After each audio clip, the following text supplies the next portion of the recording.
बोला पुंडलिक वरदाहरी विठ्ठल श्री ज्ञानदेव तुकाराम पंढरीनाथ भगवान की जय। श्री संत ज्ञानेश्वर महाराज की जय। जगद्गुरु तुकाराम महाराज की जय। श्री श्रेष्ठ ग्रंथ ज्ञानेश्वरी अध्याय पहिला आणि ओवी क्रमांक आपण पाहतोय 241 ते 250। मागच्या काही ओव्यामध्ये आपण पाहिलं या ठिकाणी अर्जुनाचा आणि भगवान श्रीकृष्णाचा या ठिकाणी संवाद होतोय आणि तो संवाद आपल्याला या ठिकाणी ज्ञानेश्वर महाराज खूप सोप्या पद्धतीमध्ये, खूप सोप्या शब्दामध्ये, खूप खूप चांगली उदाहरणं देऊन आपल्याला या ठिकाणी सांगत आहेत।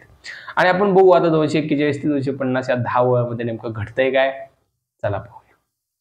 तैशे दोष हे मूर्त अंगी वाजी असती पाहात, हे जाणता ही केवी येथ प्रवर्तावे।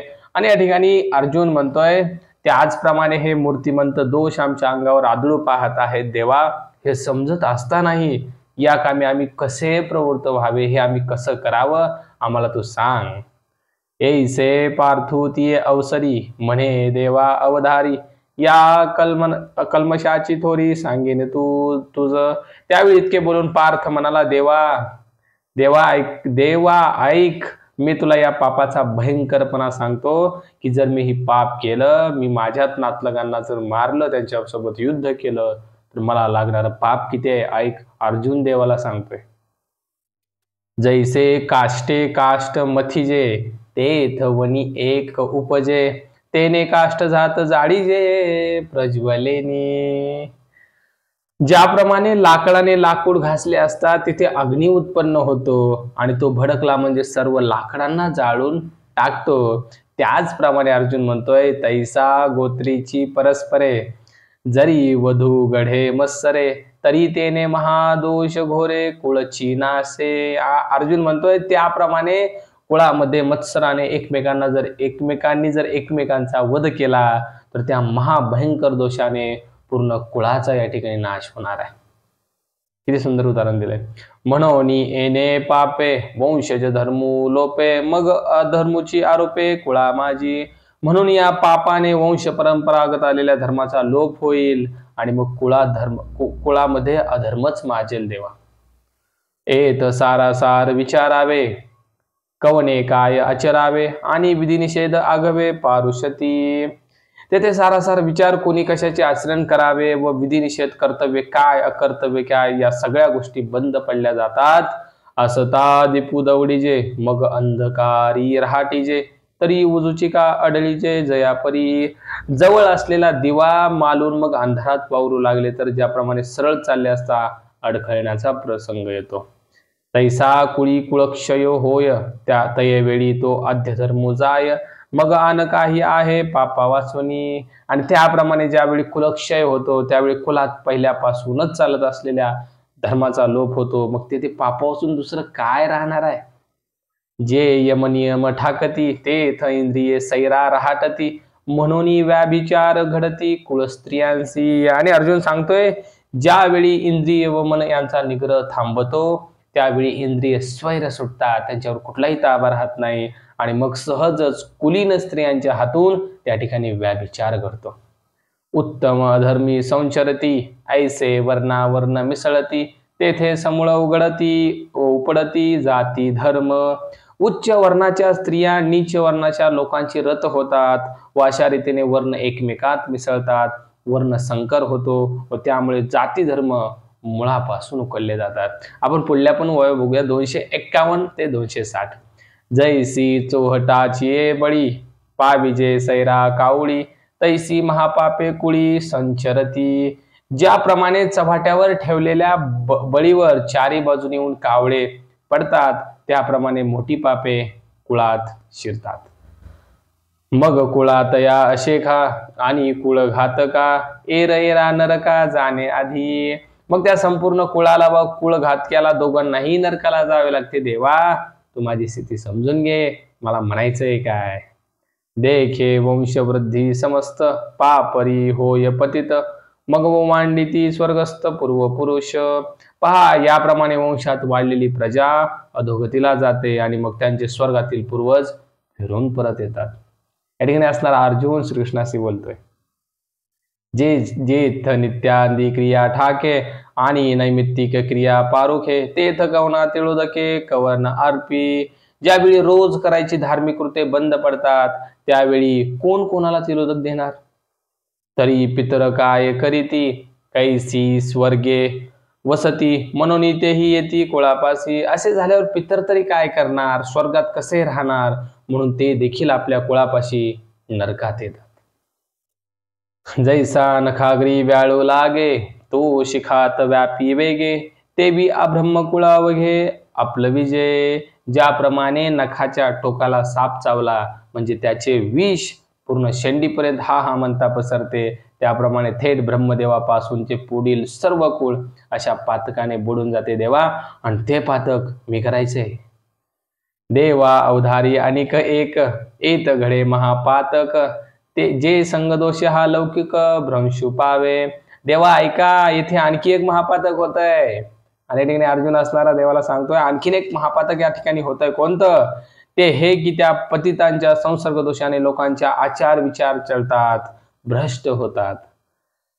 जैसा घरी आपुला वनी वसे अग्नी लागला तो आणि काही प्रज्वळीला जाळून निघाली. ज्याप्रमाणे आपल्या घराला अकस्मात अग्नी लागला म्हणजे तो भडकलेला अग्नी जशी दुसरीही घरे जाळून टाकतो, त्याप्रमाणे या ठिकाणी अर्जुन सांगतोय की जर हे पाप घडलं तर दुसरी पाप त्याच्यावर अवलंबून आहे, त्यामुळे ती सुद्धा त्या ठिकाणी घडून येतील. तैसिया तया कुळ संगती जे जे लोक वर्तती तेही बाधा पावती निमित्तेने. त्याप्रमाणे त्या कुळाच्या संसर्गाने जे जे लोक वागतात ते ह्या संसर्ग रूपाने ते सुद्धा या ठिकाणी दोषी होतात.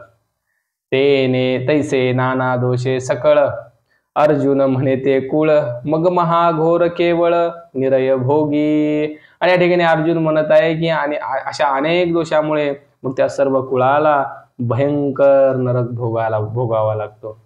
पडेलिया तिये ठाई मग कल्पांतीही उकलू नाही एसने पतन कुळक्षयी अर्जुन म्हणे.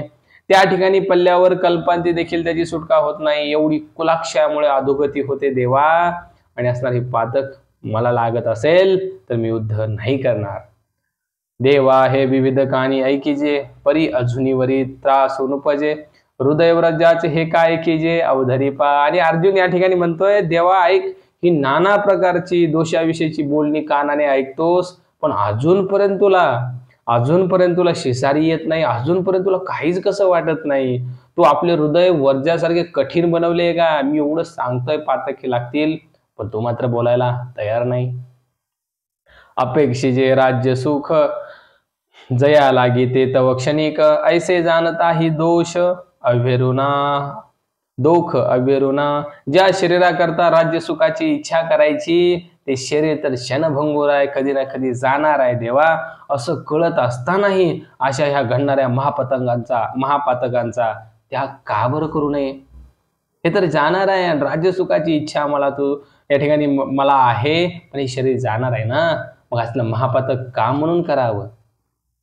जे हे वडील सकळ आपुले वया दिठी सुदले सांग पा काय थे कुले घडले आम्हा. हे जे सर्व वाडवडील जमले आहेत त्यास मारून टाकावे अशा बुद्धीने त्याजकडे पाहिले. ही काय लहानसहान गोष्ट नाहीये, हे पातक आमच्या हातून घडावं का? तूच देवा सांग.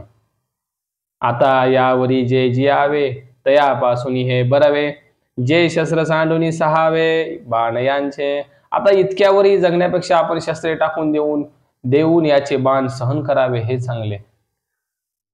तयावरी होय जे तुके ते मरण ही वरी निके परी येणे कल्मशे चाड नाही. असे केल्याने जितकं दुःख भोगावं लागेल तितकं सहन करावे, इतकेच काय, पण अशा करण्यानं मृत्यू जरी प्राप्त झाला तथापि तो अधिक चांगला.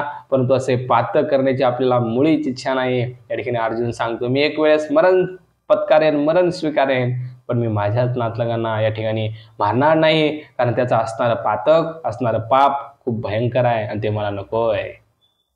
ऐसे तिये अवसरी अर्जुन बोलिला समरी संजय म्हणे अवधारी धृतराष्ट्राते. संजय धृतराष्ट्राला म्हणाला ऐक असे. त्यावेळी अर्जुन समरांगणावर बोलला. मग अत्यंत उद्वेगला न धरत गहीवरून आला ते तर उडी घातली घाला रथोनिया. मग अर्जुन अत्यंत खिन्न झाला व त्याला गहीवरून आला, मग त्याने रथावरून खाली उडी मारली.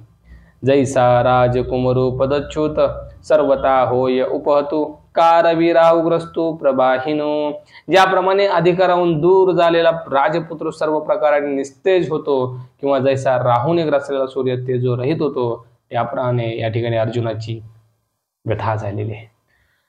ना तरी महासिद्धी संभ्रमे जिंतीला ताप सुभ्रमे. मग आकळोनी कामे दिनू कीजे. अथवा महासिद्धींच्या योगाने पछाडलेला तपस्वी भुलतो आणि मग कामनेच्या तडाख्यात पडून दीन होतो, अशी स्थिती त्या ठिकाणी अर्जुनाची झालेली आहे.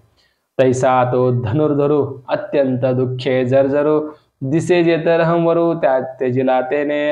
आणि त्याप्रमाणे त्याने जेव्हा रथाचा त्याग केला तेव्हा तो अर्जुन दुःखाने पिळलेला दिसला. पूर्ण दुःख त्या ठिकाणी अर्जुनाला झालेला आहे. मग धनुष्यबाण सांडिले न धरत अश्रुपात आले ऐसे कराया वर्तले संजीव म्हणे. मग त्याने धनुष्यबाण टाकून दिलं व त्याच्या डोळ्यांना अनिवार्यपणे पाणी आलं, डोळ्यातून पाणी आलं. आणि संजय म्हणाला, राजा ऐक, तेथे अशी गोष्ट त्या ठिकाणी घडलेली आहे. आता या परी तो वैकुंठ नाथू देखोनी सखेद पार्थू कवणे परी परमार्थो निरोपील. आता यावर तो वैकुंठपती कृष्ण अर्जुनाला खिन्न झालेला पाहून कोणत्या प्रकारे परमार्थाचा उपदेश करील ते सगळ्यांना आपल्याला ऐकायचंय आणि ते आपण ऐकणार आहोत पुढल्या कथामध्ये. ते सविस्तर पुढारी कथा अति सकौतुक ऐकता ज्ञानदेव म्हणे आता निवृत्तीदासो. आणि या ठिकाणी ती आता पुढे येणारी सविस्तर कथा ऐकण्यास फार कौतुककारक आहे. आता देव काय म्हणतो, श्रीकृष्ण काय म्हणतो अर्जुनाला, ते आपल्या सगळ्यांना ऐकायचंय. असे निवृत्तीनाथाचे शिष्य या ठिकाणी श्री संत ज्ञानेश्वर महाराज आपल्याला म्हणत आहेत. इति श्री ज्ञानदेव रचिताया भावार्थ दीपिकाया प्रथमोध्याय. आणि या ठिकाणी आपला असणारा पहिला अध्याय 275 ओव्यांचा संपतोय. या ठिकाणी सुंदर असा श्रीकृष्णाचा आणि अर्जुनाचा संवाद चालू आहे. पण एकतर्फी संवाद आपल्याला या ठिकाणी बघायला भेटला. अर्जुनच फक्त सांगत होता हे महापतक मला घडेल, असं होईल तसं होईल. खूप छान प्रकारची कथा आपण ऐकली. आणि आता याच्यावरती श्रीकृष्ण अर्जुनाला काय म्हणतोय हे आपण दुसऱ्या अध्यायात बघणार आहोत. व्हिडिओ बघायला विसरू नका. आणि नवीन असाल आपल्या चॅनलवरती लाल बटन सबस्क्राईब आलं दाबून टाका. आणि व्हिडिओ आवडला असेल लाईक करा आणि शेअर करा सगळीकडे, जेणेकरून ज्ञानेश्वरी सोप्या शब्दात सगळ्यांना समजेल. चला भेटूया पुढील व्हिडिओमध्ये.